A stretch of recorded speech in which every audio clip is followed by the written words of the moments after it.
Hello guys, welcome to my channel. আজ আমি তোমাদের সাথে একটা মাছের রেসিপি শেয়ার করছি।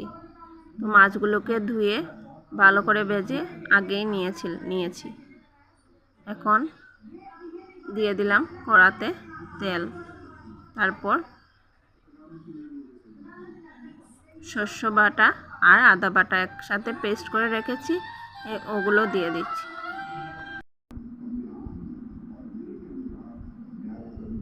তারপর পেঁয়াজ পেস্ট করে রেখেছিলাম, ওগুলো ওর মধ্যে দিয়ে দিলাম।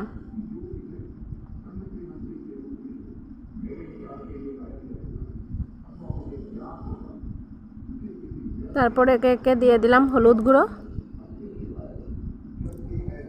স্বাদ মতো নুন, আর দিয়ে দিলাম লঙ্কা গুঁড়ো।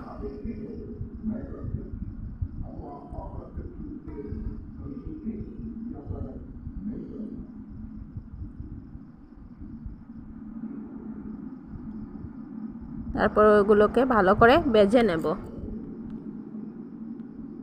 মশলাগুলোকে ভালো করে তেল ছাড়া অবধি ভেজে নিতে হবে।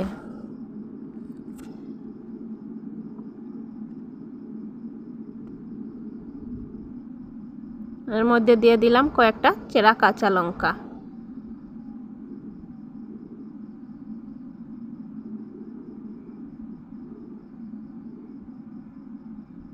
মশলাগুলোকে ভালো করে কষিয়ে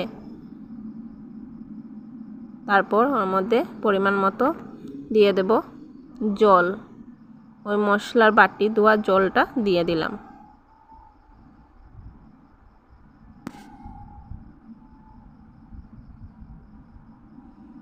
আর মাছগুলো দিয়ে দিলাম। মাছগুলো দেওয়ার সময় ক্যামেরাটা অফ ছিল, তাই তোমাদের সাথে শেয়ার করতে পারলাম না। আর এই দেখো, এখন দেখিয়ে দিচ্ছি মাছগুলো।